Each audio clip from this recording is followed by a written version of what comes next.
Ada. Oke. Kemudian suara saya cukup jelas nggak ya? Jelas ya Pak. Oke. Oke, kita mulai aja ya. Bismillahirrahmanirrahim. Assalamualaikum warahmatullahi wabarakatuh. Selamat pagi semuanya. Waalaikumsalam warahmatullahi wabarakatuh. Selamat pagi Pak. Oke. Hari ini kita lanjutkan lagi mata kuliah metode pemisahan dan analisis kimia. Kemarin kita udah belajar tentang densitometri atau HPLC atau High Performance Thin Layer Chromatography. Kali ini kita akan mempelajari tentang Atomic Absorption Spectroscopy atau biasa dikenal AAS ya. AAS. Sebenarnya instrumen ini cukup jarang ya ada di laboratorium, di lab-lab yang ada di Indonesia, khususnya Fakultas Farmasi. Umumnya ini banyak digunakan oleh Fakultas Teknik, khususnya teknik lingkungan ya, terkait analisis lingkungan, karena jenis analisisnya agak cukup berbeda. Namun untuk bidang farmasi juga cukup menyerempet ada bidang kajian analisisnya terkait analit yang dilakukan analisis dan juga sampel-sampel tertentu membutuhkan metode ini untuk analisis baik kualitatif maupun kuantitatif. Tapi umumnya sekarang sih untuk AAS ini cenderung ke kuantitatif ya. AAS ini juga perlu diketahui ya karena kalian merupakan ini S1 semua kan ya, S1. Ini S1 ya, sarjana farmasi yang possibility-nya nanti akan melanjutkan ke jenjang profesi apoteker. Nah, di profesi apoteker itu nanti ada yang namanya ujian kompetensi ya, Apoteker Indonesia atau UKAI, secara CBT, Computer Based Test, yang dimana soal-soalnya itu possibility ada sangat mungkin sekali keluar soal-soal analisis dan diperlukan pengetahuan terkait bahan-bahan yang dianalisis, terutama pekerjaan-pekerjaan kefarmasian ya, yang dilakukan oleh ruang lingkup farmasi seperti apotik, rumah sakit, industri farmasi, dan juga BPOM ya, BPOM atau Badan Pengawasan Obat dan Makanan ya. Nah, untuk AAS ini umumnya cenderung digunakan oleh kalau tidak industri farmasi ya BPOM. Kita pelajari dulu ya. Jadi AAS atau Atomic Absorption Spectroscopy atau juga bahasa versi Indonesianya yaitu spektroskopi serapan atom ya, merupakan metode analisis yang telah lama digunakan dalam kimia analisis ya. Di sini bahasanya spektroskopi ya, beda dengan UV spektrofotometri. Ada foto di situ kata-katanya. Dia menggunakan cahaya. Di sini tidak menggunakan cahaya ya, tapi dia bahasanya adalah spektroskopi serapan atom. Kemudian serapan atom untuk pertama kalinya digunakan oleh Gustav Kirchhoff dan Robert Bunsen pada tahun 1859, ini sejarah aja, dan 1860 untuk identifikasi atom secara kualitatif ya. Di sini dikatakan untuk identifikasi atom ya. Jadi analit yang dianalisis itu adalah atom atau elemen atau unsur ya. Berbeda dengan instrumen-instrumen lain yang biasa yang digunakan untuk analisis. Instrumen-instrumen lain seperti HPLC itu cenderung yang dianalisis adalah senyawa-senyawa tertentu. Jadi bentuknya itu molekul, senyawa. Kemudian kalau spektrofotometri IR, inframerah, yang dianalisis itu adalah ikatannya ya. Ikatan misalnya ikatan antara atom C dengan C, C dengan H, C dengan O, C dengan O, C dengan N, C rangkap 2O atau karbonil, dan lain sebagainya. Pokoknya yang dianalisis adalah energi ikatan. Sementara untuk AAS ini yang menjadi sebuah ciri khas adalah identifikasi atom. Jadi analitnya itu adalah atom. Jadi kita pengen tahu atom-atom tertentu atau unsur-unsur tertentu atau elemen-elemen tertentu. Nah, kemudian ini kan serapan atom ya, dan identifikasinya masih secara kualitatif yang pertama kali digunakan. Kemudian pada tahun 1955 spektroskopi serapan atom kemudian diperkenalkan dalam bentuk instrumen yang kemudian dapat dilakukan uji atau analisis identifikasi atom secara kuantitatif. Jadi kita dapat mengukur kadar atom tertentu secara kuantitatif ya. Apa sih kita harus mengukur kadar atom tertentu sih? Nanti kita bisa lihat di slide berikutnya. Nah, ini umumnya digunakan untuk analisis logam ya. Oleh karena itu logam itu biasanya kita identifikasi dalam bentuk atomnya ya, atau unsur atau elemen-elemen tertentu. Lalu kenapa sih logam perlu dianalisis? Ada yang punya pendapat ya? Kenapa sih kita perlu mengidentifikasi logam? Memang kenapa dengan logam? Ada yang punya pendapat?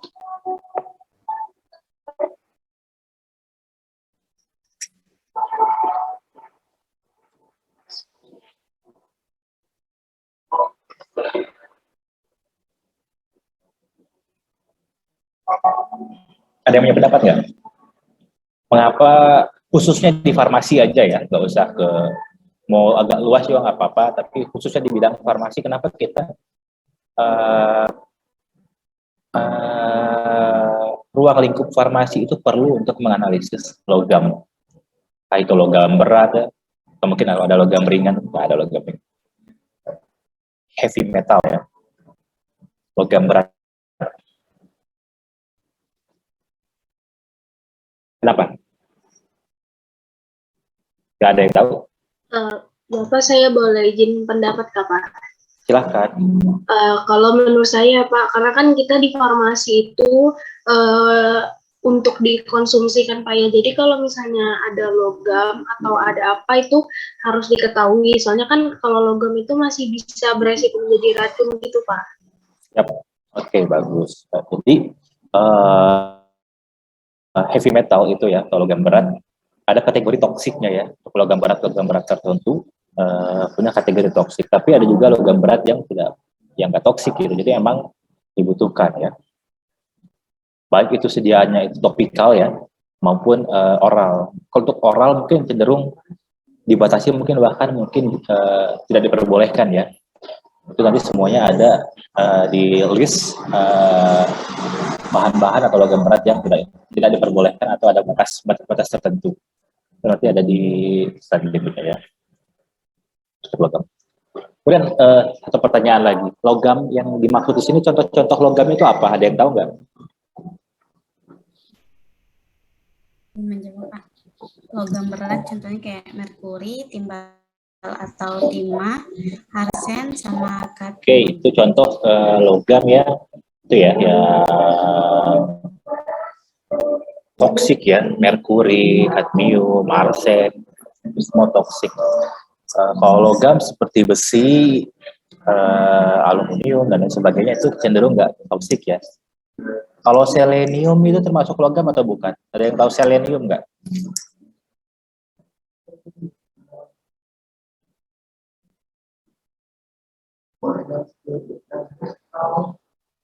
Kalau nggak salah selenium itu termasuk logam juga, tapi dia nggak toksik ya. Umumnya terdapat seperti di beberapa sampo ya, bahkan di beberapa sediaan oral tertentu juga ada yang mengandung selenium ya. Zinc juga ya ada masuk logam, zinc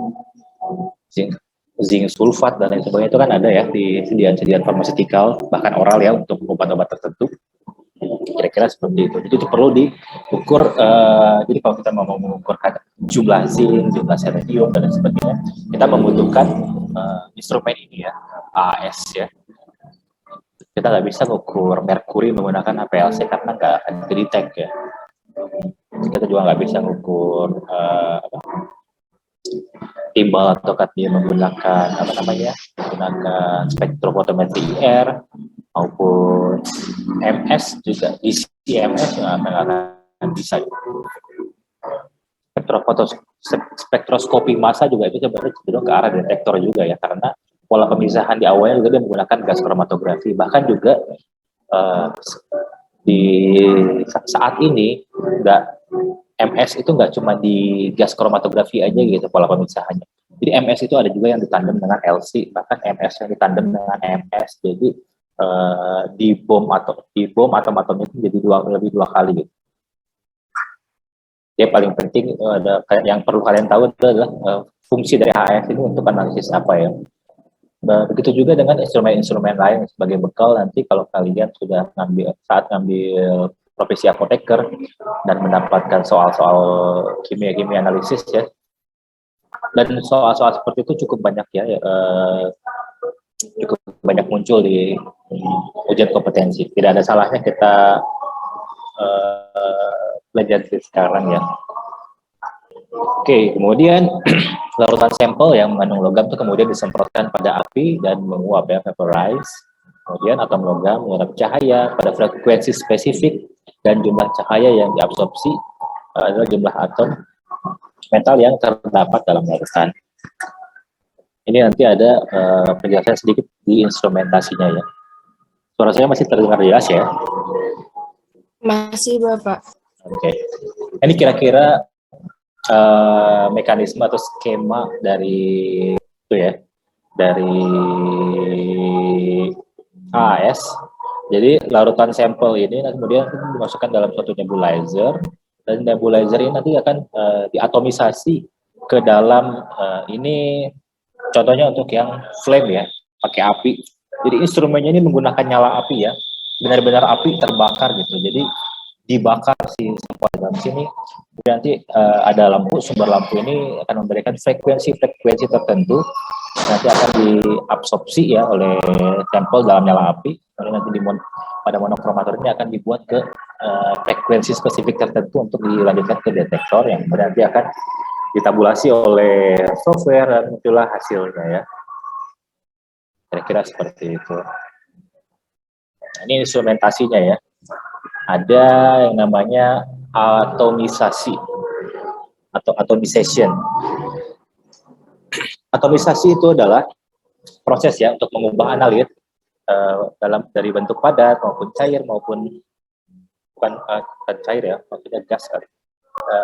Padat, cair ataupun larutan ya, menjadi atom gas bebas, disebut atomisasi. Jadi akan dibuat menjadi gas.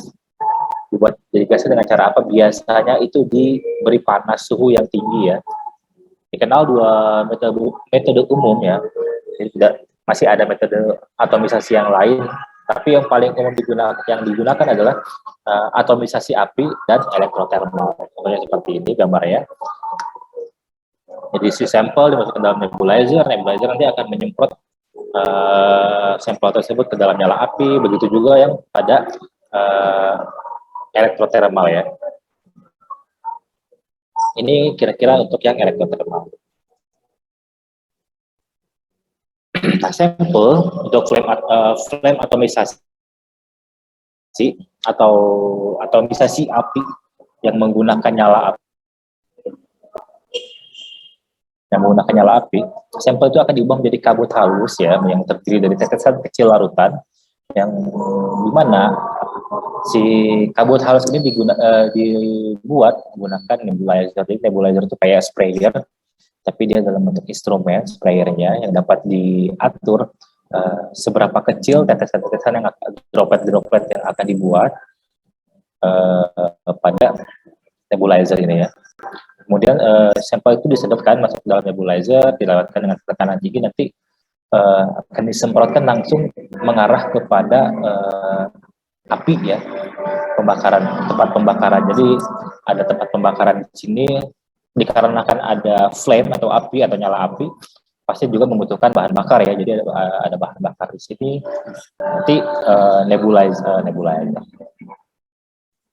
nebulizer ya, sampel masuk dari sini, masuk dalam lewat pipa kapiler ini, masuk ke dalam tabung nebulizer, kemudian nanti nebulizer ini akan menyemprotkan ke atas ya. Jadi nanti akan bergerak ke atas, si kabut halusnya itu masuk ke nyala api. Jadi di atas ini nanti akan menyala apinya, terang benderang, panas, dipanaskan di sini ya. Akan menghasilkan aerosol ya. Akan menghasilkan aerosol, nah, kemudian aerosol ini akan bergabung dengan gas pembakaran yang di sini. Nah, di sini nanti akan membuat energi panas dari nyala api ini akan membuat aerosol yang awalnya itu memiliki droplet, dia akan mengeringkannya ya, menguapkannya, vaporize, akan menguapkannya menjadi partikel yang kecil, menjadi spesies molekul ionik dan atom bebas. Nah, atom bebas itu yang diharapkan ya. Proses atomisasi ini yang akan mengubah sampel menjadi atom-atom yang sehingga nanti dapat dianalisis ya. Dia akan dapat mengabsorpsi frekuensi-frekuensi cahaya tertentu yang kemudian nanti dilewatkan ke monokromator. Kemudian dari monokromator itu akan diteruskan ke detektor dan dapat ditabulasi oleh software untuk dilakukan analisis secara kuantitatif ya. Kira seperti itu untuk yang flame. Dia menggunakan nyala api ya. Jadi pemanasan atau proses pengubahan sampel yang awalnya larutan menjadi gas atau atom gas itu dilakukan menggunakan api. Jadi pembakaran api ya, menggunakan nyala api. Pemanasannya dibutuhkan pemanasan dari, kan nggak mungkin kan kita menguapkan atau mengubah suatu sampel yang awalnya larutan menjadi suatu gas dengan secara instan menggunakan pembekuan, nggak mungkin ya, otomatis pasti menggunakan pemanasan ya, pemanasan atau pemijaran, lebih cenderung ke pemijaran ya, ini pasti menggunakan suhu yang tinggi. Itu untuk flame atomisasi dia menggunakan nyala api secara langsung ya. Nah, kemudian untuk elektrothermal atomisasi ya. Ini merupakan suatu inovasi ya dalam metode atomisasi. Dia menggantikan nyala api dengan pemanas resistif. Yang menggunakan power supply tentu yang menggunakan energi juga elektro ya, dia pasti menggunakan arus listrik sehingga untuk menciptakan suatu panas ya. Alat penyemprot dia ada yang namanya alat penyemprot elektrothermal, sama seperti nebulizer ya. Jadi elektrothermal nebulizer itu dikenal juga sebagai tunggu grafit yang terdiri dari tabung grafit silinder ya. Ada power supply yang digunakan untuk memberikan arus melalui tabung grafit tersebut untuk menghasilkan pemanasan resistif. Kalau kalian pernah belajar kadar abu ya, perhitungan kadar abu ya, kadar abu itu juga pemijaran, dia menggunakan pemanasan dalam tabung granit juga tuh ya, granit kayaknya atau marmer gitu. Dia dapat untuk kadar abu itu kan membutuhkan suhu yang sangat tinggi ya, di atas 500 derajat Celcius, bahkan 800 ke atas, 1000 ke atas, itu lebih baik gitu. Nah, jadi untuk yang elektrothermal atomisasi, sampel itu diinjeksi juga ke dalam tabung grafit. Nah, tabung grafit ini kan merupakan nebulizer elektrothermalnya ya. Jadi di-insert di situ, diinjeksi ke dalam sampelnya, kemudian nanti sampel tersebut itu akan diatomisasi dalam 3 tahapan. Pertama, sampel akan dikeringkan menggunakan arus yang menggunakan arus listrik ya, yang menaikkan suhu tabung grafit hingga sekitar 110 derajat. Jadi dia memang perlahan ya. 3 tahapan itu dia tidak langsung memanaskan pada suhu tinggi ya. Berbeda dengan nyala api, ketika si aerosol itu masuk ke dalam nyala api, sampel itu benar langsung secara ekstrim dipijarkan. Nah, sementara atomisasi elektrothermal ini perlahan tapi berlangsung dengan cepat juga. Jadi bukan berarti 3 tahapan ini dalam waktu yang cukup lama, enggak ya. Ini memang dicapai dalam 3 tahapan, tapi 3 tahapan ini terjadi dalam waktu yang singkat. Jadi pertama dikeringkan dikeringkan di dalam tabung grafit sekitar suhu 110 derajat yang dialirkan arus listrik ya. Kemudian dilakukan pengabuan di dalam tabung grafit ini. Suhu dinaikkan menjadi hingga dari 350 ke 1200 derajat Celcius. Nah, pada suhu ini ya, semua bahan organik apapun akan berubah menjadi CO2 dan H2O sebenarnya tidak ketinggalan O-nya. Ini juga sama yang terjadi dengan perhitungan atau metode-metode pengukuran kadar abu ya. Di kadar abu itu kan kita biasanya pernah kan ya belajar tentang kadar abu.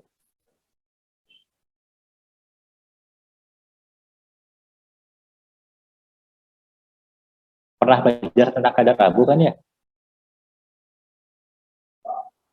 Karakterisasi simplisnya gitu. Udah pernah belajar tentang kadar abu nggak? Jangan sampai saya ngomongin kadar abu nggak kebayang loh ya. Halo? Sepertinya belum ada, Pak. Belum pernah? Belum, Pak. Pernah ya? Oke. Jadi nanti ada yang namanya kadar abu ya, pengukuran kadar abu. Jadi dia itu pemijaran menggunakan bukan instrumen, alat ya, alat namanya tanur. Seperti oven, tapi dia bukan oven, karena di kiri, kanan, atas, bawah atau belakangnya dan depannya itu bentuknya kayak marmer gitu, grafit ya. Dia bisa menahan suhu yang sangat tinggi. Jadi itu untuk mengabukan semua senyawa organik. Umumnya suhunya itu di atas 500 derajat hingga 3000 derajat. Jadi ini prinsipnya persis seperti atomisasi dengan atomisasi ini yang elektrotermal, karena dia menggunakan tabung grafit yang bahannya serupa ya, dipijarkan. Nah, di sini ketika suhu dinaikkan dari 350 derajat ke hingga 1200 derajat, otomatis semua bahan-bahan organik apapun sini akan berubah menjadi karbon dioksida dan H2O. Jadi akan sangat minim ya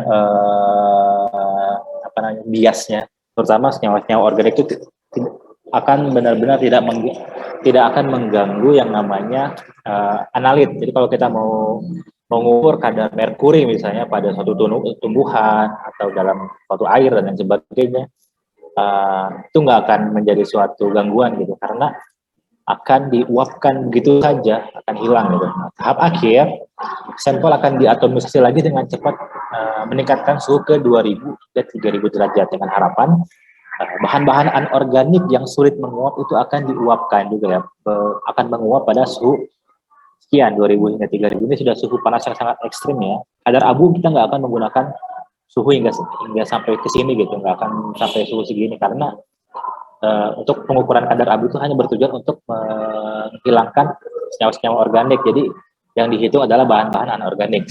Sementara tujuan dari AAS ini, atomisasinya itu adalah kita ingin mengukur kadar senyawa-senyawa anorganik ya, senyawa anorganik seperti heavy metal tadi, logam berat.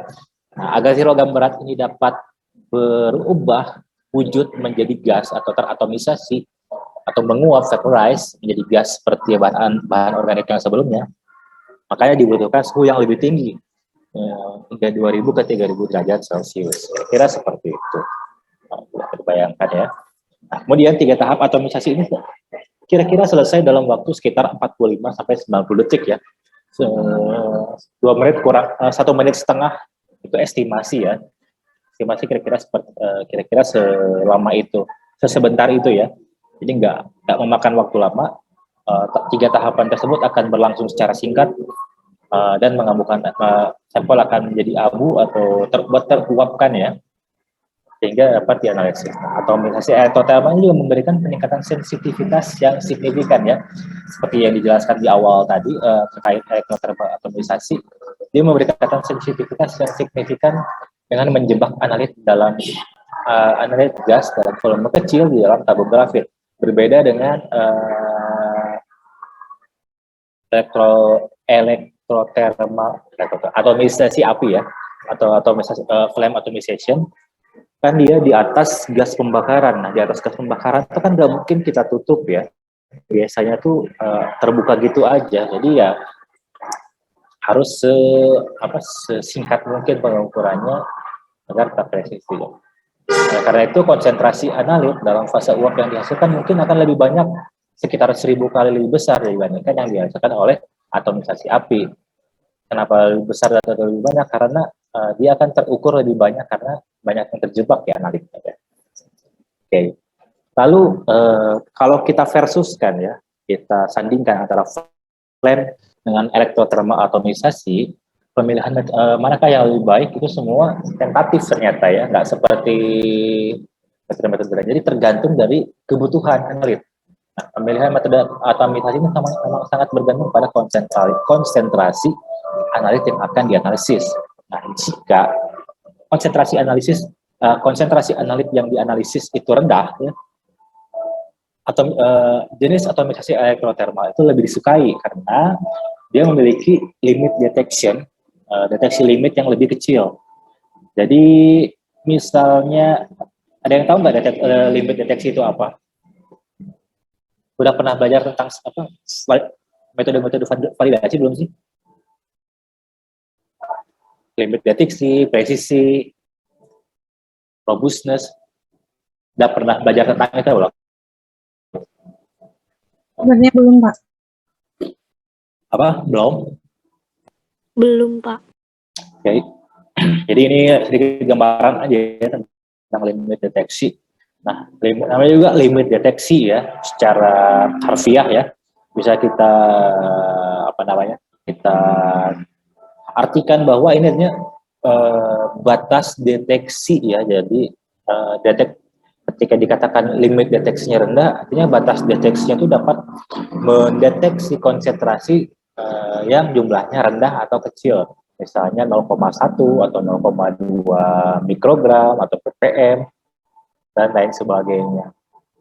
Jadi apabila analit yang ada dalam sampel yang ingin kita analisis itu konsentrasinya kecil ya, konsentrasinya kecil misalnya cuman 0, misalnya konsentrasi analit itu sekitar 0,1 miligram ya, estimasi 0,1 miligram ke 0,1 nanogram, yang gampangnya 0,1 miligram. Tapi limit deteksinya itu adalah 0,5 miligram, instrumentasi nanti akan menunjukkan hasil bahwa dalam sampel kita tidak mengandung, tidak dapat mengukur analit yang ingin kita analisis, karena konsentrasi dari analitnya itu lebih rendah atau lebih kecil dibandingkan limit deteksi dari instrumen. Dengan adanya atomisasi elektrotermal ini, dia bisa memberikan kemungkinan kita atau para ilmuwan atau para peneliti untuk menganalisis secara kuantitatif analit-analit sampel-sampel yang kadar analitnya itu rendah gitu ya, karena dia memiliki limit deteksi yang rendah. Nah, sementara untuk atomisasi api atau flame atomization lebih disukai apabila konsentrasi analit yang akan dianalisa itu tinggi. Misalnya kita mau menganalisis merkuri biasanya ada di mana? Pada kosmetik misalnya ya, pada kosmetik gitu. Pada kosmetik. Apabila itu konsentrasinya gede ya, itu kalau konsentrasinya kecil kita membutuhkan yang menggunakan jenis atomisasinya adalah elektrotermal. Namun atomisasi flame atomisasi ini memiliki presisi yang lebih baik, katanya sih seperti itu ya. Karena dia berlangsung cepat ya, jadi ketika kita melakukan replikasi itu nilainya akan lebih konstan untuk yang presisi. Jadi ada parameter validasi metode tertentu ya, seperti limit deteksi, presisi, robustness, dan lain sebagainya yang kita perlu kalian pelajari nanti ya di mata kuliah variasi metode sebagainya.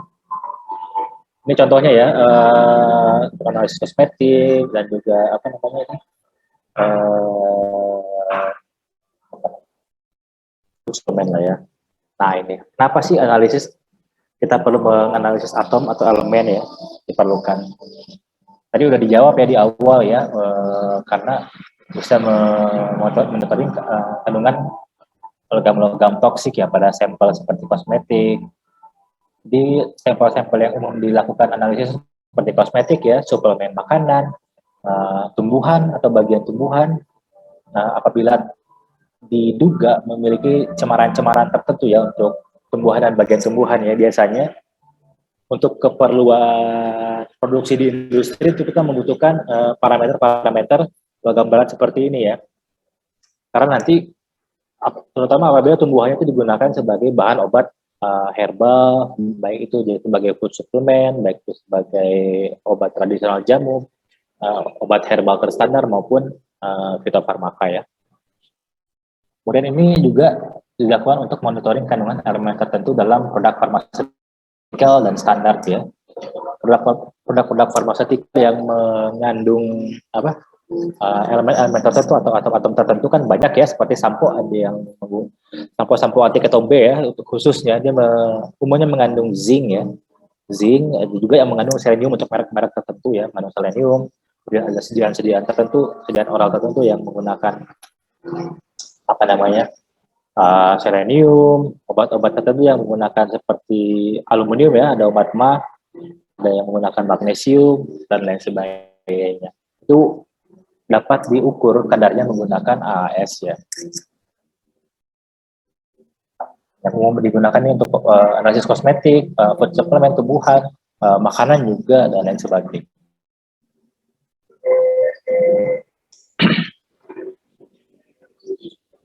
Nah, ini juga tadi udah ya disebutkan ya, logam berat ya, elemen-elemen yang dapat dianalisis ya. Dianalisis umumnya, yang umum dianalisis pada menggunakan AS dan logam berat seperti besi, mangan, tembaga, zinc, selenium, salah satu contohnya. Ada juga logam berat yang toksik seperti arsen, timbal, merkuri, kadmium, dan lain sebagainya. Nah, terkait penggunaan AAS ya, atau spektroskopi serapan atom ini, umumnya paling banyak dan paling sering digunakan itu adalah di organisasi seperti BPOM, khususnya balai besar yang bekerja di setiap provinsi ya umumnya, kemudian ada laboratorium pengujiannya. Nah, mereka biasanya melakukan sampling pada sampel-sampel tertentu yang beredar di pasaran, beredar di masyarakat seperti kosmetik, suplemen makanan, tumbuhan kayaknya enggak tapi cenderung yang diperjualbelikan di masyarakat ya. Ini cemaran logam berat dalam pangan olahan. Jadi ini khusus untuk pangan olahan, jadi untuk makanan olahan. Jadi ada batas maksimum tertentu cemaran logam berat dalam pangan olahan. Jadi ternyata ada batas maksimumnya ya, ambang batasnya. Jadi enggak sepenuhnya dilarang. Kita lihat di sini contohnya apa nih?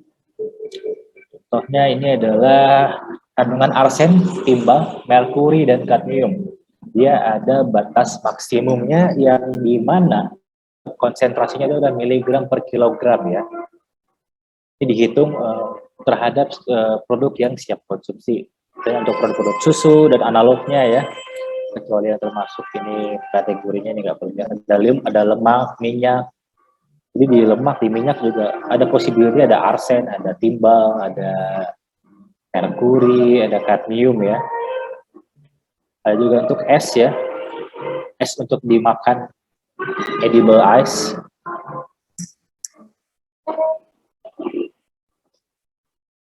Ini maksudnya es krim ya. Untuk arsen ada untuk buah, ini kadarnya 0,15, 0,20, 0,03 untuk merkuri. Merkuri ini kalau kita lihat dan kadmium itu umumnya kadarnya sangat rendah ya, 0,0. Timbal juga cukup rendah, tapi ternyata ada batas maksimumnya ya. Tidak dilarang sepenuhnya. Jadi nanti Balai POM itu biasanya akan melakukan sampling secara acak ya di pasar.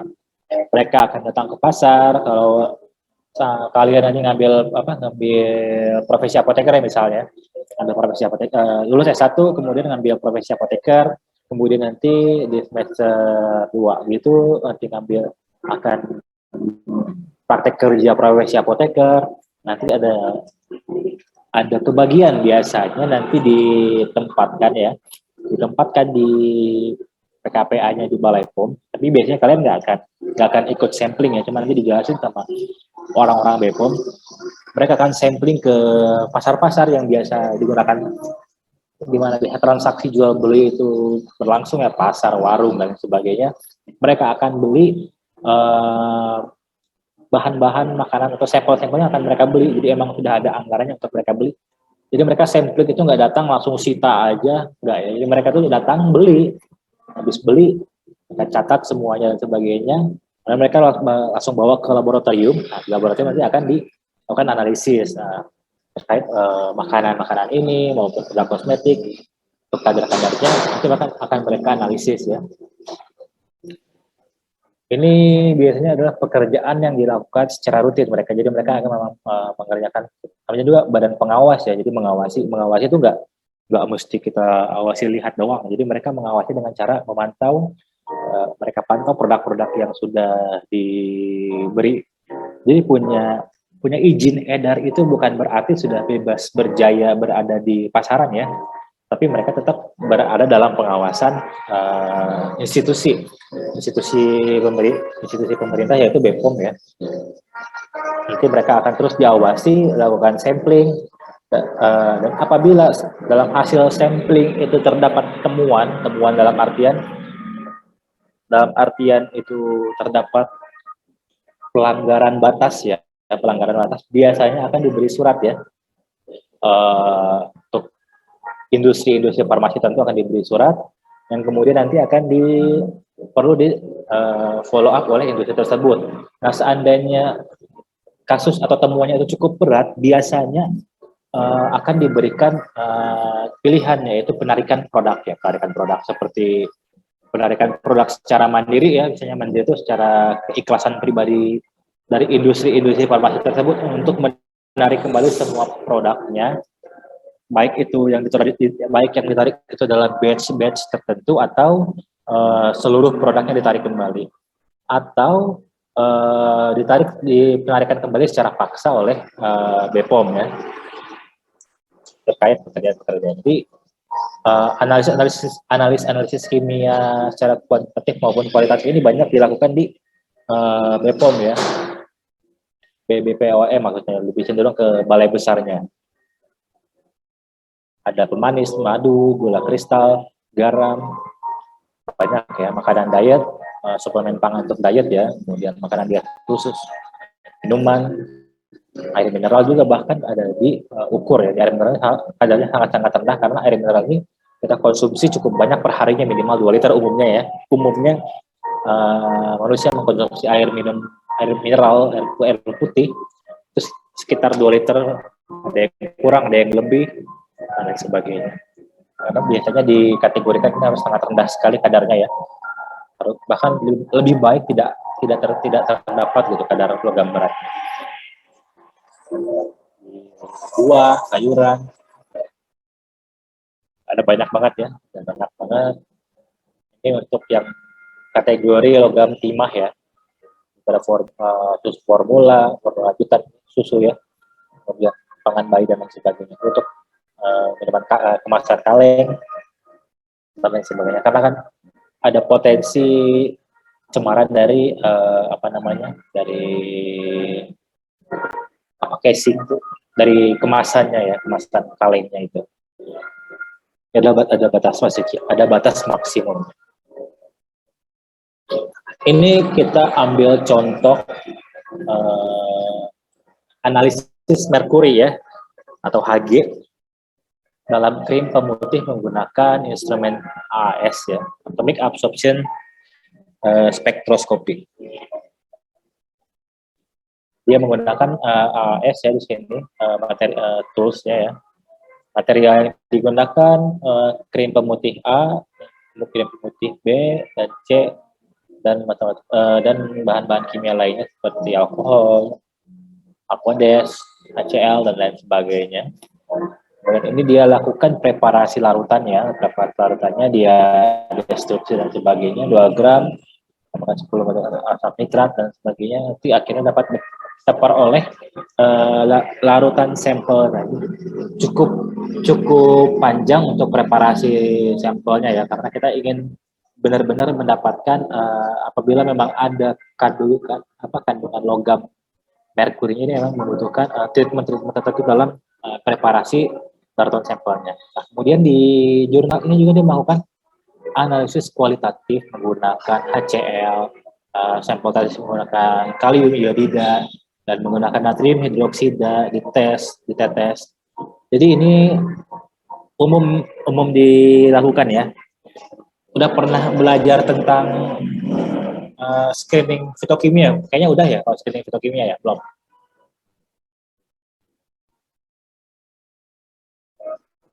Atau sedang dipelajari saat ini, semester ini?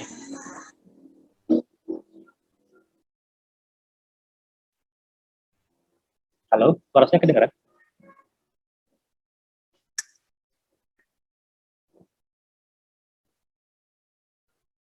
Halo? Halo? Iya Bapak, kayaknya pernah, cuman gambar kayak yang belum luas ya Pak sitokimianya. Oke.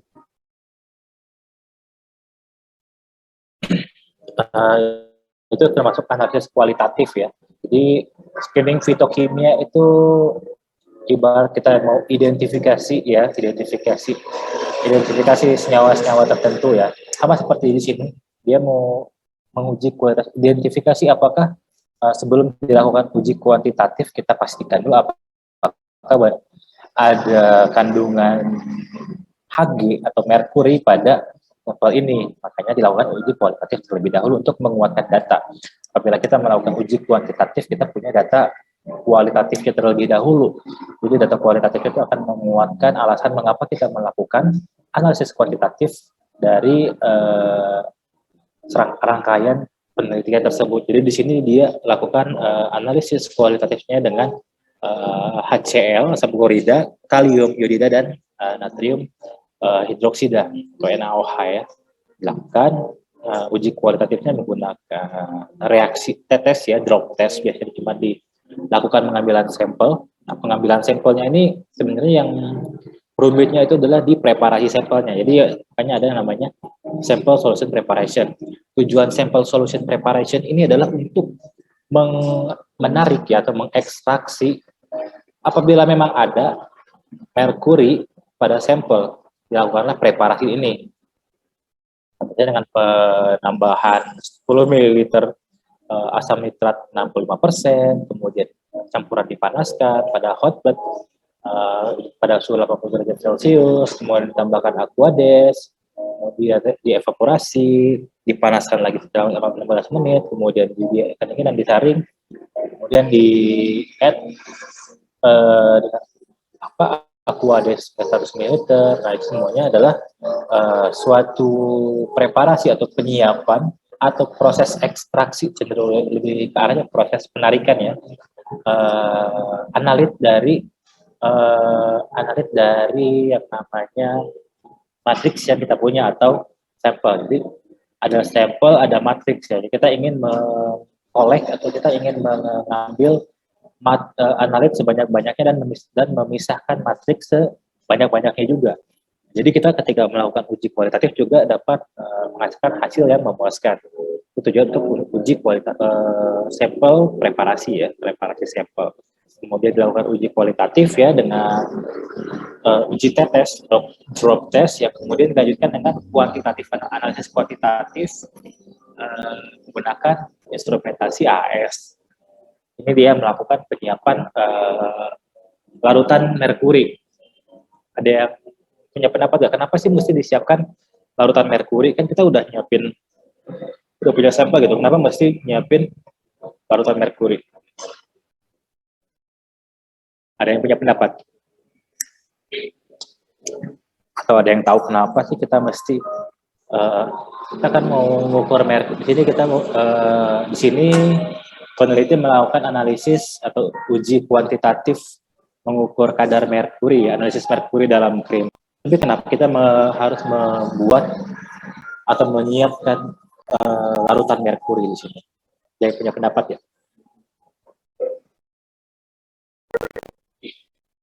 Buat standar gitu Kak. Oke, ada kesebut ya itunya, kuncinya untuk standar. Tapi kenapa mesti dibuat larutan? Apakah akan diuji, akan dianalisis juga si larutan merkurinya nih?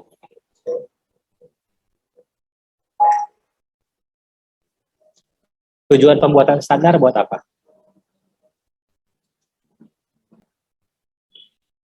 Kenapa kita dalam analisis kuantitatif perlu menggunakan standar? Nah, di sini kita mau analisis merkuri, jadi standar yang digunakan juga adalah merkuri, makanya dibuatlah larutan standar yaitu larutan merkuri. Tapi kenapa kita perlu menggunakan standar tersebut untuk analisis kuantitatif?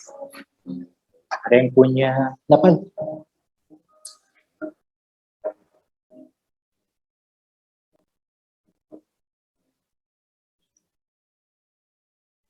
Untuk kalibrasi ya Pak, menentukan panjang gelombang maksimalnya. Kalibrasinya oke, panjang gelombang maksimalnya itu kurang tepat ya. Jadi kalibrasi ya apa dikatakan untuk membuat kurva kalibrasi ya. Kurva kalibrasi. Nah, jadi kalau mau menganalisis suatu kadar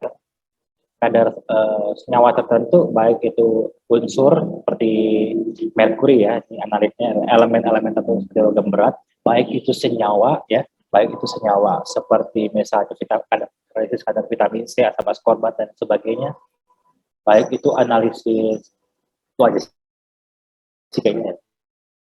Kalau analisis ikatan kan nggak pernah ada yang analisis ikatan. Paling sering analisis kalau nggak senyawa ya unsur elemen seperti ini.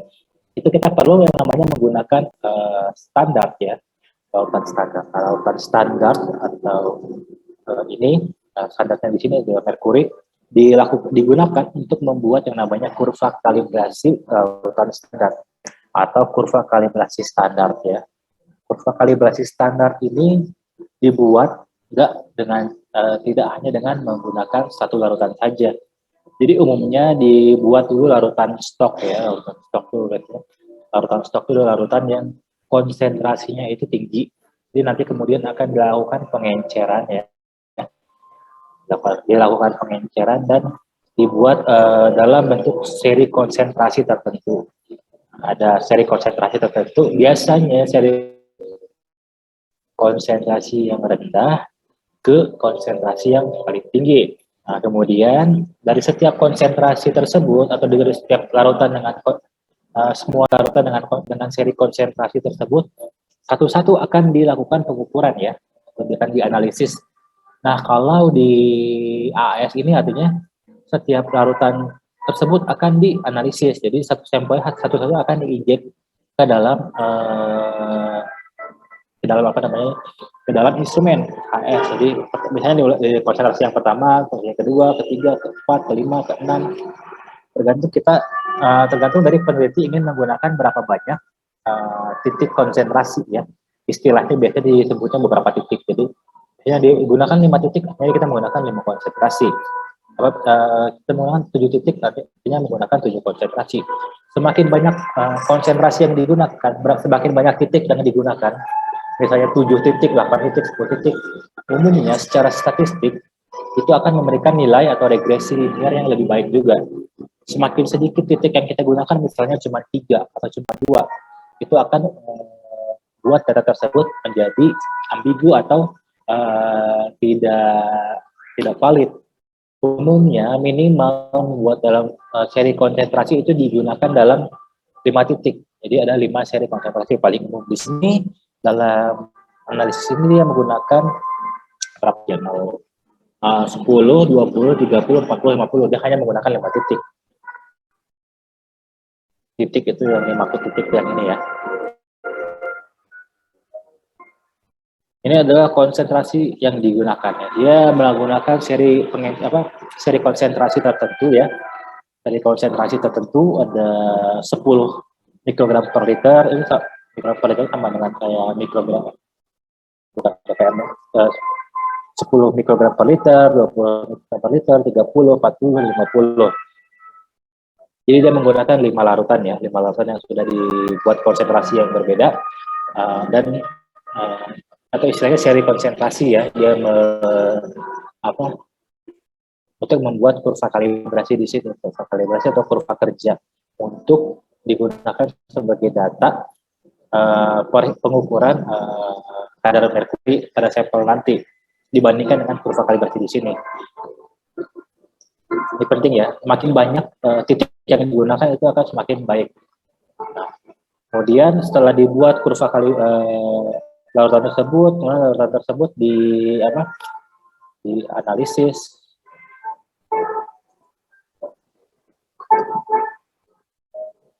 Setelah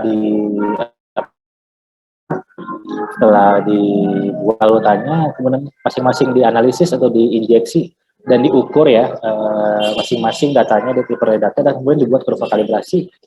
Setelah dibuat kurva kalibrasi ya, contoh kurva kalibrasi seperti yang di kanan ini ya. Nah, kurva kalibrasi seperti yang ini. Kemarin di UV juga ada ya kurva seperti ini. Yang namanya analisis kuantitatif pasti ada yang namanya kurva kalibrasi seperti ini. Kalau nggak ada kurva kalibrasi, kita akan sulit untuk mengukur kadar dari senyawa ataupun unsur atau elemen yang dari analit yang ingin kita identifikasi ya. Dan juga di sini yang perlu digarisbawahi untuk kurva kalibrasi dari larutan standar ya, itu sangat wajib sekali kurvanya adalah memiliki nilai regresi atau R kuadrat 0,99. 0,98 nggak ditoleransi, jadi harus 0,99. Kalau nanti kalian penelitian kemudian membuat kurva kalibrasi, misalnya kalian melakukan uji kadar kuantitatifnya menggunakan UV atau melakukan uji atau mencari nilai IC50, kalian perlu yang namanya membuat kurva-kurva kalibrasi seperti ini. Dan umumnya regresi linear itu harus 0,99. Tapi kalau untuk mencari IC50 biasanya agak agak toleran ya, biasanya pembimbing itu 0,98 oke aja, tapi 0,97 biasanya nggak boleh, bahkan di bawahnya 0,95, 0,92 atau 0,8 nggak boleh sama sekali. Itu artinya persebaran data kita tuh nggak linear sama sekali, nggak lurus, nggak berbanding lurus. Jelek. Kemudian di sini juga ada data hasil kualitatifnya ya. Pada ini dia menunjukkan hasil yang positif ya, explanation, walaupun pada ini negatif. Di sini juga memberikan reaksi positif ketika diberikan kalibrida. Secara sampel B ini dikatakan dia tidak mengandung, tidak terdeteksi merkuri menggunakan 3/3 jenis reaksi. Kemudian apabila ini secara kualitatif sudah dikatakan bahwa senyawa atau sampel B ini tidak mengandung merkuri, apakah kita bisa menyimpulkan bahwa pada sampel B ini tidak mengandung merkuri atau gimana?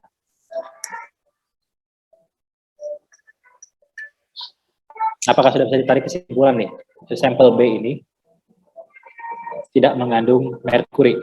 Ini punya pendapat gak?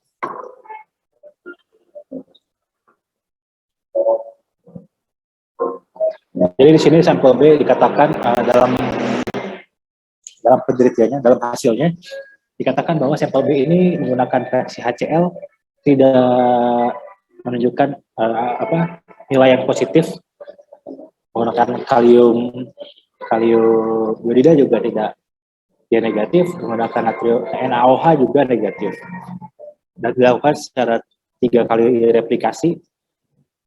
Semua pengulangan memberikan nilai yang negatif. Apakah kita dapat menyimpulkan bahwa sampel B ini tidak mengandung merkuri? Bisa nggak?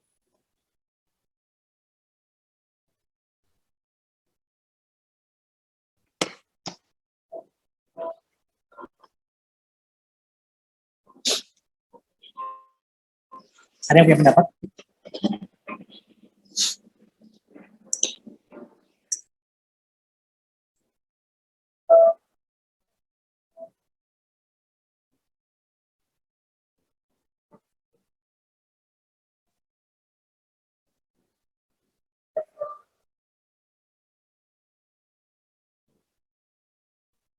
Ada yang punya pendapat nggak?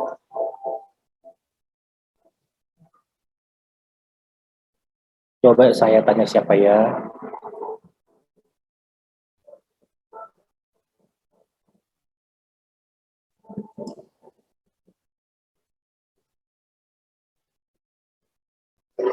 Oh,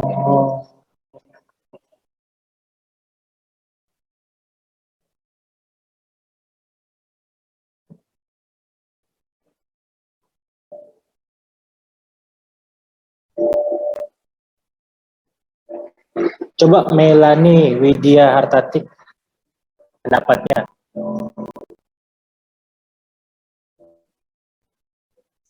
Di sini secara kualitatif dia tidak udah menggunakan 3 reaksi ya, 3 reagen untuk uji kualitatif Hg merkuri menunjukkan hasil yang negatif. Nah, apakah kita bisa menyimpulkan bahwa sampel B ini tidak mengandung merkuri atau tidak?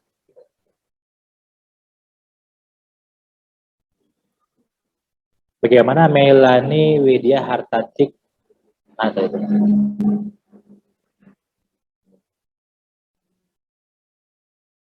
Halo Melani. Iya, Pak. Halo. Iya, Pak. Yo, gimana?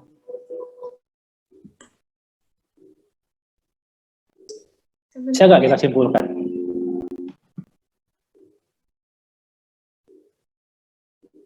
Halo?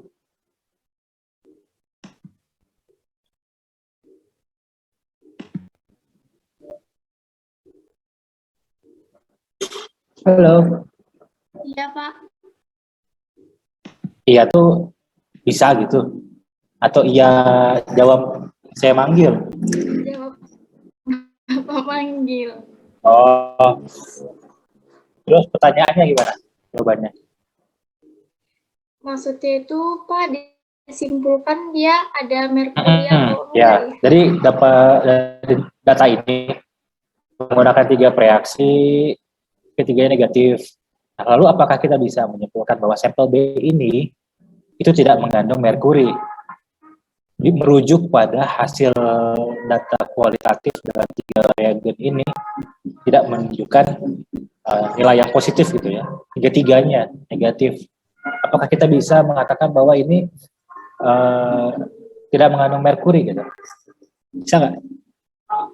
Kalau menurut saya mungkin dia bisa tidak mengandung merkuri karena dari hasilnya itu kan negatif semua, Pak.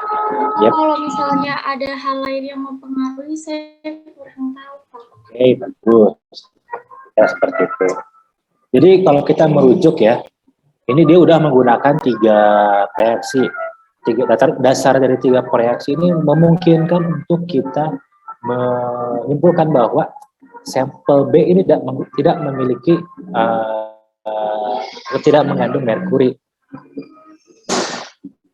Untuk menyimpulkan ini data yang cukup kuat ya, karena dia udah menggunakan 3 reaksi.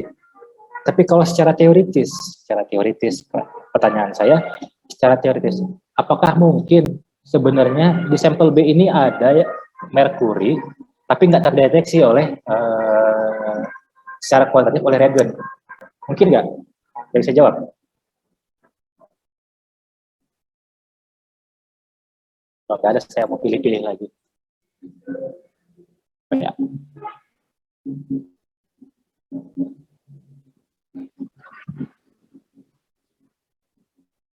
Coba Salsabila Jat Dwining Room. Halo. Ya, Pak. Oke, Salsabila. Gimana? Menurut Salsabila,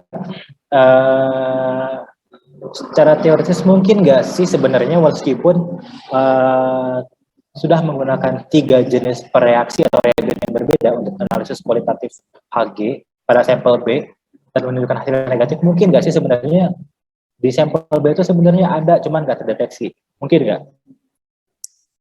Kalau mungkin, kenapa gitu?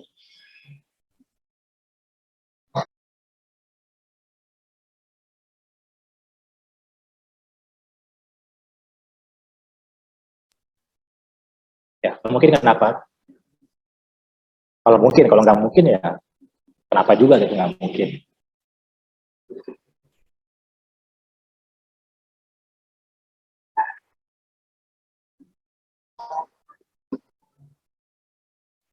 Bisa dikaitkan dengan aspek-aspek tertentu ya dari validasi yang tadi, seperti yang di penjelasan atomisasi kan ada yang namanya presisi, level deteksi, dan lain sebagainya.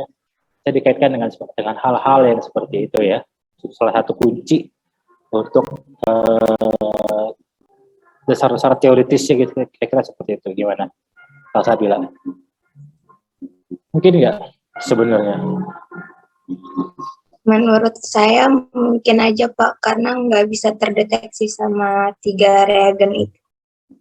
Kira-kira kenapa dia nggak bisa terdeteksi?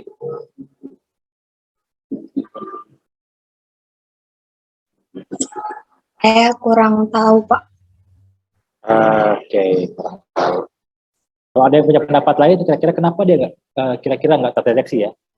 Kalau nggak terdeteksi, itu kalau kita bersuuzon ya, berprasangka buruk gitulah ya, berprasangka buruknya bahwa si reagennya ini nggak mendeteksi.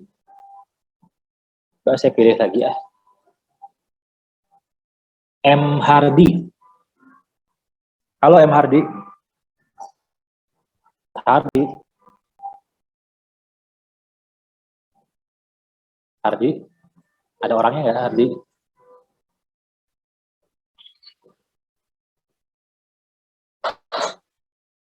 Halo?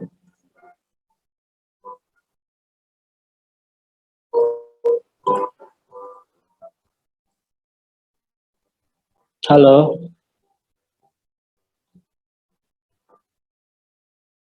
Tadi ada namanya langsung hilang. Halo Hardy? M. Hardy?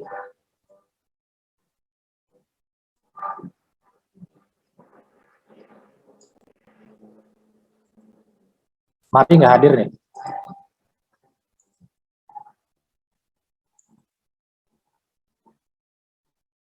Halo M. Hardy?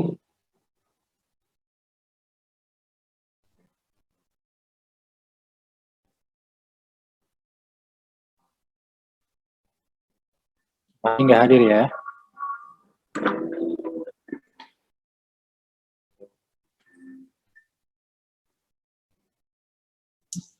Hardy. Oke, Hardy nggak hadir.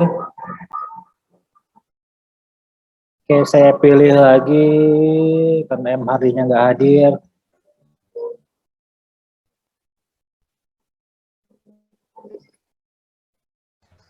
Pak, saya izin berpendapat boleh Pak?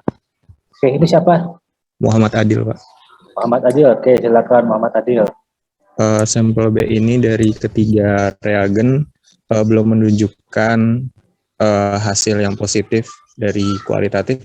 Mungkin aja karena kadar merkuri ini terlalu sedikit gitu Pak. Sedangkan kalau misalnya mengacu juga pada kalibrasi juga nggak sempurna. Paling besar itu 0,99. Jadi mungkin kadar merkuri yang belum terdeteksi itu kadarnya sedikit, mungkin hanya 0,00 sekian atau seperti itu Pak. Bentar. Mengacu pada kalibrasi 0,99 itu yang kamu lihat yang mana? Yang ini? Yang ya. Ini bukan konsentrasi ya. Nilai regresi ini diperoleh dari semakin lurus grafik ini akan semakin mendekati satu. Semakin nggak lurus, misalnya belok-belok begini, kurva kalibrasi ini akan semakin turun nilainya ya. Jadi ini sebenarnya lebih cenderung ke arah ke linearitas dari sebaran data kita. Tapi tadi pendapatnya oke, yang tentang konsentrasi dari Hg-nya mungkin di bawah dari limit deteksi reagen-reagen ini. Mungkin limit deteksi dari reagen-reagen ini itu lebih besar dibandingkan limit deteksinya itu lebih bukan lebih besar. Jadi misalnya konsentrasi Hg atau merkuri dalam sampel B ini mungkin lebih rendah dibandingkan limit deteksi dari reagen-reagen ini. Jadi setiap reagen atau setiap reaksi juga punya kapasitasnya sendiri ya, punya kapasitas dalam analisis ya. Dalam analisis kualitatif. Jadi kalau limit deteksinya itu lebih tinggi dibandingkan kadar dari analit yang akan dianalisis, seperti yang saya jelaskan sebelumnya ya tadi tentang itu, dia nggak akan kebaca. Jadi Hg-nya akan dianggap nggak ada, walaupun sebenarnya ada, tapi konsentrasinya kecil. Kira-kira seperti itu. Jadi dalam analisis baik kualitatif maupun kuantitatif yang namanya limit deteksi itu selalu ada ya.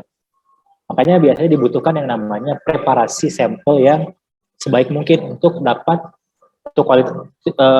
lebih cenderung untuk yang kualitatif ya. Jadi untuk memperoleh jumlah analit sebanyak-banyaknya yang terkonsentrasi dalam sampel atau dalam larutan yang akan dianalisis baik itu kualitatif maupun kuantitatif. Jadi tidak akan menimbulkan bias pada analisis.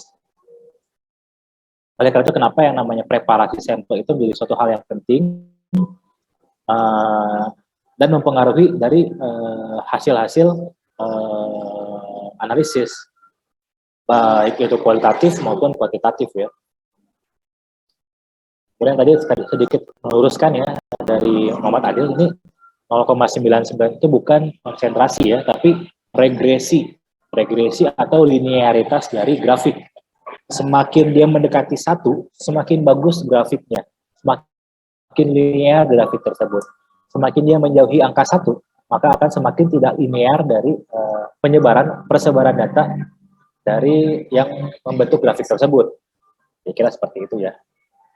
Semakin dia mendekati 1, artinya si persamaan yang dapat kita gunakan untuk perhitungan kadar juga akan semakin valid ya, di persamaan ini. Jadi di persamaan ini nanti akan kita gunakan untuk mengukur kadar dari merkuri ini. Jadi nanti ini kan sudah yang diukur kan adalah absorbansi dari Hg yang diversuskan dengan konsentrasi. Ya. Kemudian nanti si Hg atau larutan sampel akan di running juga dalam AAS dan diperoleh dari absorbansi ya. Absorbansinya itu akan dimasukkan sebagai nilai di sini. Nilai di sini. Kemudian nanti akan dihitung di sini sebagai berapa sih jumlahnya sebenarnya. Kira-kira seperti itu ya.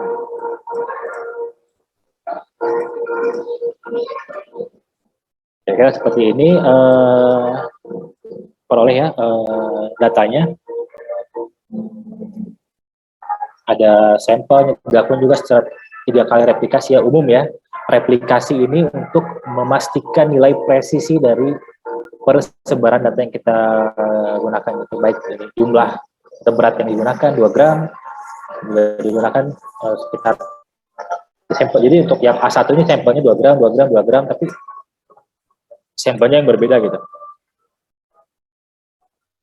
Nilai absorbansinya juga, adsorpsinya nih, kemudian kita bisa dapatkan konsentrasinya. Rata-ratanya konsentrasi ini diperoleh dari nilai adsorbansi ini dimasukkan ke dalam persamaan regresi linear yang kita peroleh dengan membuat menggunakan regresi linear dari larutan standar tadi ya, persamaannya kita gunakan. Jadi kita jadikan ini sebagai nilai Y sama dengan AX plus B ya. Kita tadi yang ya konsentrasi yang kita butuhkan adalah nilai X-nya ini. Kira-kira seperti itu untuk uji menggunakan AAS. Ada pertanyaan terkait AAS? Kalau AAS saya lebih tekankan, mungkin kalian tahu ya, AAS itu gunanya untuk analisis apa ya? Apa yang perlu yang dapat kita analisis menggunakan AAS? Kenapa kita menggunakan AAS? Nanti biasanya muncul di ujian kompetensi. Dan selama kalian belajar di apoteker, nanti biasanya nggak dapat materi tentang instrumentasi ya biasanya. Kalau nggak ada pertanyaan tentang analisis ini, kita lanjutkan sedikit ya tentang identifikasi uji kualitatif ya, sedikit aja. Kalau tadi di jurnal tadi kan ada menyinggung ya tentang uji kualitatif menggunakan Hg atau merkuri menggunakan beberapa reaksi ya. Jadi identifikasi ya uji secara kualitatif itu selain menggunakan instrumen, tapi menurut saya kalau uji kualitatif menggunakan instrumen cukup mubazir gitu, berlebihan. Karena cara cepatnya juga ada yang menggunakan reagen atau reaksi-reaksi tertentu ya. Jadi identifikasi itu biasanya secara kualitatif atau analisis kualitatif, biasanya yang diidentifikasi itu adalah gugus fungsi atau metabolit tertentu ya. Yang paling umum di bidang farmasi seperti metabolit sekunder, seperti alkaloid, flavonoid, tanin, fenol, saponin,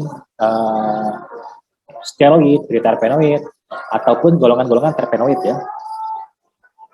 Jadi analisis kualitatif itu juga biasanya merupakan identifikasi gugus fungsi atau unsur tertentu seperti tadi ya Hg juga bisa, atau dari sampel atau metabolit tertentu. bisa dari metabolit tertentu, sampelnya itu bisa larutan dan sebagainya, atau bahkan larutan seperti spesimen. Kalau kalian pernah belajar kimia klinik, ada yang namanya, ada suatu istilah yang namanya spesimen. Tahu nggak spesimen itu apa? Ada yang tahu spesimen ya? Spesimen. Salah satu istilah analisis dalam kimia klinik gitu ya. Dan spesimen ini sekarang hits banget di zaman corona gini ya. Ada yang tahu spesimen itu apa? Kayak jam berapa? Sampai jam 10 ya? Sampai jam 11 ya? Kuliah. Iya, Pak.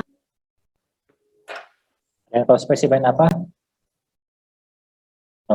Pak, ya tunjuk lagi deh.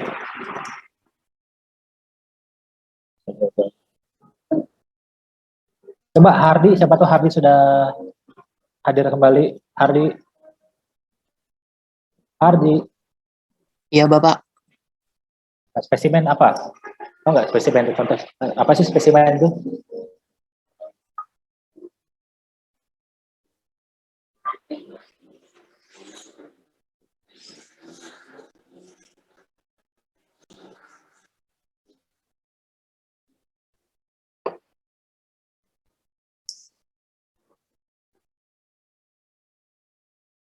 Tahu nggak spesimen apa itu?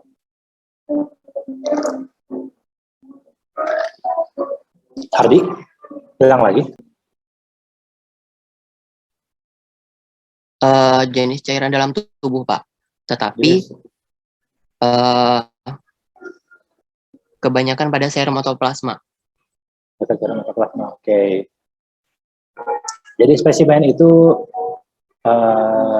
cairan tubuh ya, atau bagian dari tubuh yang digunakan untuk analisis metabolit tertentu seperti urin, serum, darah ya, kemudian feses juga, bahkan ada yang digunakan untuk analisis kita tentu ya, seperti analisis bakteri tifus, salmonella typhi itu juga biasanya kalau dengan darah, dengan menggunakan without test itu kurang akurat. Kadang itu mengorek sedikit dari feses ya. Kemudian sekarang juga sering kita kalau bepergian dan sebagainya menggunakan swab antigen ya, swab antigen di hidung, di swab. Nah itu juga salah satu spesimen ya, itu mukus ya, mukus maupun nasofaring. Yang dalam nasofaring itu ada mukus juga kan yang diambil dari situ, atau bahkan gas dari mulut kita ya, gas dari mulut kita biasanya itu di luar negeri identifikasi tertentu terkait penggunaan alkohol biasanya saat nyetir. Jadi biasanya disuruh membuang nafas selama berapa detik, dan kemudian dia akan diukur kandungan alkohol yang dikonsumsi dari nafas gitu ya. Sehingga dapat dikategorikan apakah layak untuk menyetir atau tidak. Kita seperti itu kalau di luar negeri. Kalau di Indonesia nggak pernah sih ya, polisinya ngukur-ngukur kadar alkohol di pengendara, karena bukan habit dari orang Indonesia untuk minum alkohol ya. Kira seperti itu. Nah tujuannya analisis kualitatif untuk mengetahui pada sampel tertentu itu memiliki gugus fungsi atau unsur ataupun metabolit yang kita ketahui ya. Misalnya di metabolit sekunder itu, misalnya kalau analisis fenol itu ya biasanya bentuk struktur fenol yang lebih cenderung dianalisis. Kalau alkaloid itu biasanya adalah kandungan dari atom nitrogennya tersebut yang dianalisis menjadi menggunakan reagen-reagen atau reaksi yang spesifik atau bereaksi dengan molekul amin atau NH3-nya itu ya, aminanya itu. Kemudian kalau swab antigen itu biasanya dia lebih spesifik juga ke arah ke bentuk dari virus ya, virus. Kurang tahu juga kalau swab antigen itu seperti itu. Kalau PCR itu dia akan lebih spesifik ya, karena yang dilakukan adalah potongan DNA dari virus coronavirus ini ya, virus COVID ini. Kalau tes urin juga bisa dilihat ya, tes urin ini ada yang paling umum ya, tes urin selain cek kehamilan ya. Kalau cek kehamilan itu biasanya yang diukur adalah hormon-hormon tertentu. Kalau yang digambar ini Kalau kita lihat ini untuk tes tes bebas narkoba ya biasanya ya. Ada 6 parameter di sini ya, ada apa aja itu. Banyak ya, ada metamfetamin, THC, MOP ini saya nggak tahu apa, AMP ini amfetamin, BZO ini benzodiazepin ini golongan antidepresan ya, golongan golongan benzodiazepin. Di sini terlihat dia strip 2 semuanya, bukan berarti strip 2 ini positif semua ya, enggak. Kalau di tes anti narkoba itu justru strip 2 itu adalah yang diharapkan ya. Kalau di swab antigen strip 2 tetap positif pastinya. Kalau di sini justru hasilnya itu adalah negatif gitu.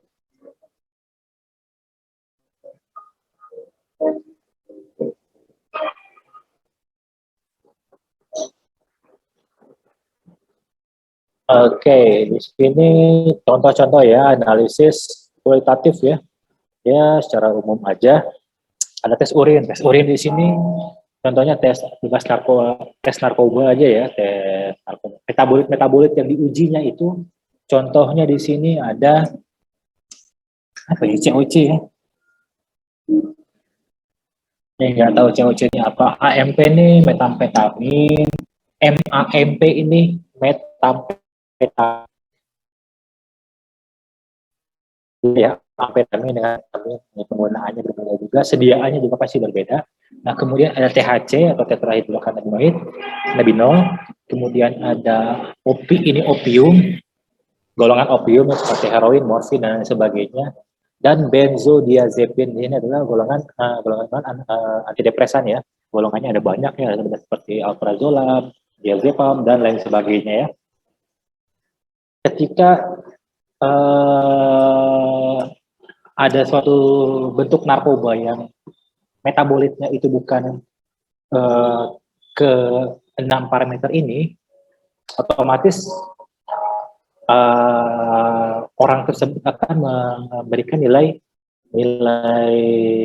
hasil uji atau tes urin narkoba itu bebas narkoba ya, karena parameternya cuma tidak ada dalam parameter yang diukur dalam test pack ini ya.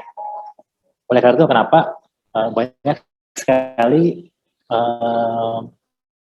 perkembangan yang merubah dari penjahat itu dari saking pintarnya mereka merubah metabolit yang digunakan, tapi tetap memberikan efek psikotik yang sama gitu ya. Saya kira seperti itu.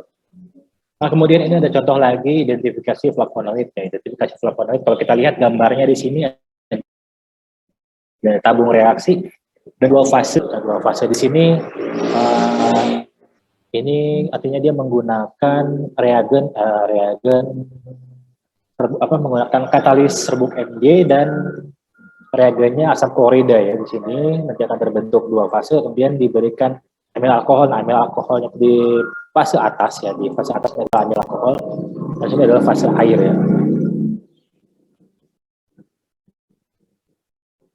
Untuk positifnya itu dia ada perubahan warna pada lapisan amil alkohol karena nanti flavonoid yang awalnya terlarut dalam sampel air di sini akan tertarik ke atas.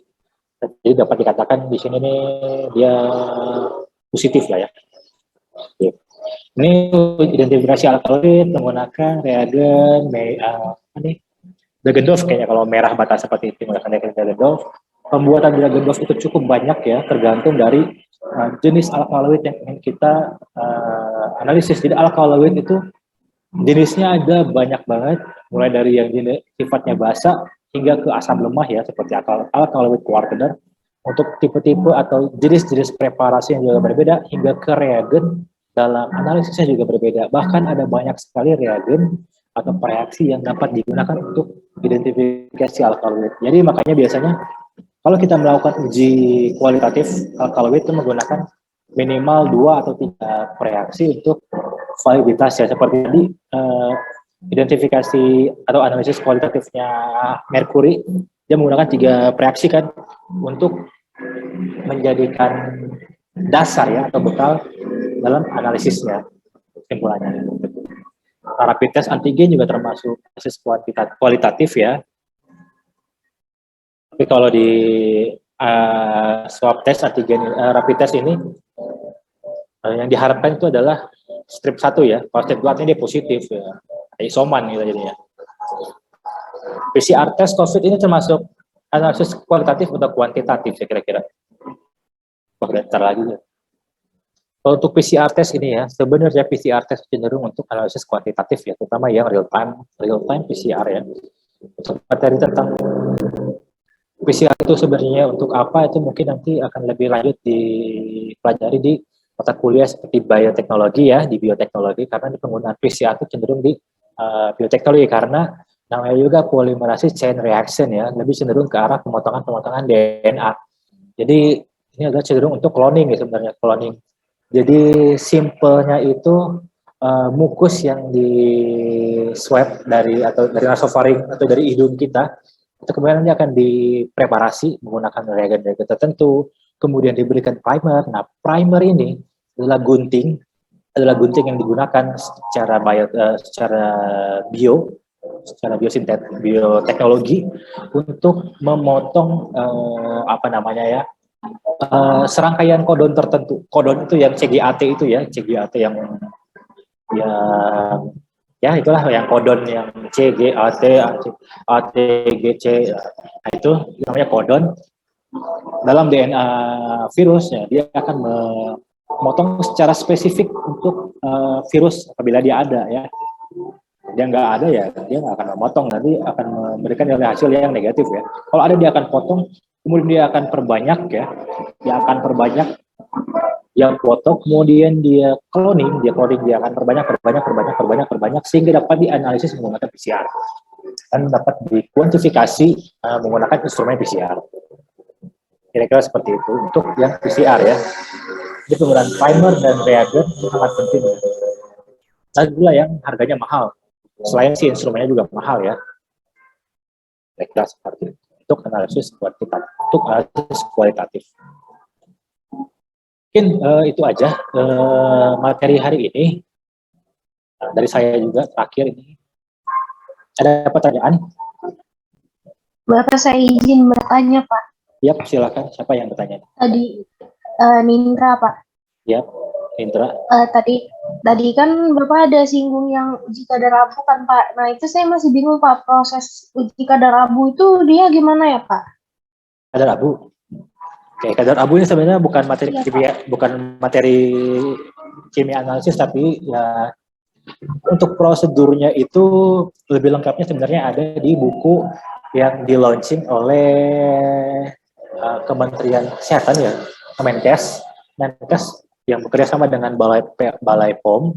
Dia meluncing buku tentang parameter dan standarisasi ekstrak dan simrisia ya. Di situ ada metode secara lengkapnya, bahkan juga di farmakope herbal ya. Di farmakope herbal juga ada langkah-langkah atau step atau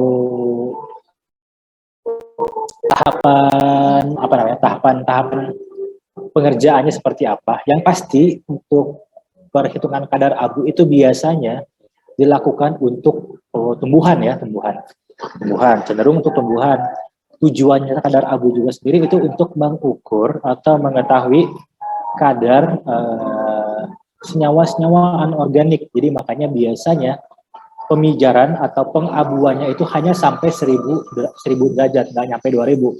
Karena kalau sampai 2000 derajat itu udah suhu yang sangat tinggi sekali, dan juga senyawa-senyawa anorganik juga memungkinkan untuk terabukan di situ. Nah, kalau masih di 1000 derajat, yang terabukan itu hanya senyawa-senyawa organik seperti karbon, hidrogen, oksigen yang akan berubah menjadi karbon dioksida dan H2O. Nah, sisanya akan yang senyawa-senyawa anorganik dia akan berubah menjadi abu. Nah, parameter abunya itu bukan abu yang warna hitam kalau kita bakar-bakar ya, kayak bakar ayam atau bikin abu unggun, seperti itu. Abunya itu adalah abu yang berwarna putih bersih ya. Abunya berwarna putih bersih dan beratnya konstan. Nah, itu nanti akan diukur untuk ditimbang dan diukur kadar abunya. Kira-kira seperti itu untuk kadar abu. Tapi itu agak berbeda. Tadi saya cuma nyinggung itu karena tahapan pada electrothermal atomization itu mirip dengan pengabuan di tahap kedua ya. Ketika suhunya dinaikkan secara singkat ke 350 derajat hingga 1200 derajat. Saya pikir kalian sudah belajar tentang kadar abu gitu.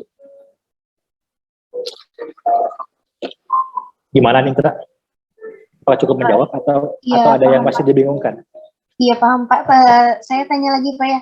Ya, silakan. Itu dia prosedurnya itu berlaku buat Simplisia aja atau dia berlaku untuk semua sediaan gitu Pak? Kayak misalnya ada buat uji makanan atau uji kosmetik atau apa gitu Pak? Oke. Setahu saya kalau yang di Balai POM dari Dinas Kesehatan, dari Kementerian Kesehatan itu ujinya tujuannya lebih cenderung ke arah simplisia dan ekstrak ya. Untuk pengujian kadar abu terkait untuk kosmetik pun produk-produk farmaseutical yang lain itu hampir nggak pernah, karena penggunaan dari tujuannya tuh hampir jarang digunakan gitu. Tujuannya kan nggak beralasan kalau kita mau melakukan pengukuran kadar abu pada kosmetik misalnya. Kalau di kosmetiknya tuh kadar kan di isinya semuanya adalah senyawa-senyawaan organik, ya jadi abu semua ya. Biasanya emang lebih cenderung digunakan sebagai patokan untuk parameter dalam standarisasi bahan baku seperti tumbuhan dan ekstrak. Jadi hampir nggak pernah gitu digunakan untuk produk-produk farmaseutical ya, seperti bahkan obat yang sudah menjadi jamu juga jarang digunakan gitu. Atau bahkan kosmetik itu kayaknya nggak pernah saya dengar gitu. Dilakukan perhitungan pengukuran kadar abu. Kira-kira seperti itu ya untuk kadar abu. Lebih cenderung ke arah ke ekstrak dan simplisia. Yang saya tahu sih seperti itu. Tapi saya nggak pernah dengar kalau yang kosmetik atau produk-produk farmaseutical yang lain ya. Gimana nih, Tra? Iya paham Pak. Terima kasih banyak Pak. Ya, sama. Jadi kira-kira seperti itu ya. Karakterisasi juga kalau dalam penelitian itu sebenarnya nggak selalu dilakukan. Kalau kalian penelitian yang dilakukan seperti isolasi, umumnya nggak terlalu membutuhkan parameter standarisasi. Tapi kalau uji aktivitas atau bahkan sampai pembuatan sediaan biasanya membutuhkan standarisasi ekstrak. Jadi misalnya TA-nya itu membuat sediaan dari ekstrak ini atau dari fraksi ini dan sebagainya. Nah, itu mestinya membutuhkan standarisasi dari ekstrak tersebut atau bahkan dari simplisia tersebut ya, kira seperti itu. Oke, kalau nggak ada pertanyaan lagi, udah habis ya waktunya. Ini sedikit pengingat juga, AS ya, ini adalah analisis untuk mendeteksi unsur-unsur ya, seperti logam berat contohnya. Yang paling di garis bawahnya adalah mendeteksi atau menganalisis unsur-unsur ya, elemen. Jadi bukan molekul seperti mendeteksi senyawa tertentu, tapi yang dideteksi adalah unsur-unsur tertentu ya, seperti besi dan lain sebagainya. Merkuri, kadmium. Oke, di pertemuan terakhir juga kita tutup ya dengan kuis ya, biar lebih mantap.